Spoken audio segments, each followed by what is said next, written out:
રાજકોટ શહેરના સદભાવના વૃદ્ધાશ્રમ દ્વારા જામનગરના રામપરા ગામે ₹300 કરોડના ખર્ચે 5100 નિરાશ્રિત અને અશક્ત વડીલો રહી શકે એ માટે દેશનો સૌથી મોટો વૃદ્ધાશ્રમ નિર્માણ પામી રહ્યો છે. એના લાભાર્થે 12 વર્ષ બાદ એટલે કે આજ રોજ 23 નવેમ્બરથી આગામી 1 ડિસેમ્બર 2024 સુધી મોરારી બાપુ રામકથાનું રસપાન કરાવશે. એમાં 150 કરોડ વૃક્ષોના વાવેતર અને એના જતનનો સંકલ્પ કરવામાં આવશે. ત્યારે દરરોજ 1 લાખ લોકો કથા શ્રવણનો લાભ લેશે અને દરરોજ 50,000 લોકો ભોજન પ્રસાદ ગ્રહણ કરશે. ત્યારે 150થી વધુ રશિયાઓ દરરોજ અન્નપૂર્ણા ભંડાર તૈયાર કરશે, જેમાં 9 દિવસની આ કથા દરમિયાન દરરોજ 1 મીઠાઈ, 2 શાક, ફરસાણ, દાળ ભાત આપવામાં આવશે.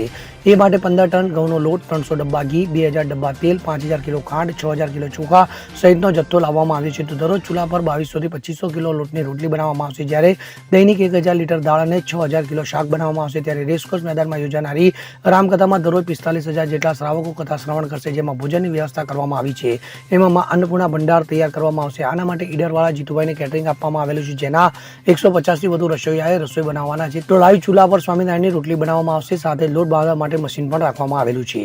Bureau report, CN24 news. હવે જુઓ દેશ દુનિયાની તમામ ખબરો તમારી આંગળીના ટેરવે.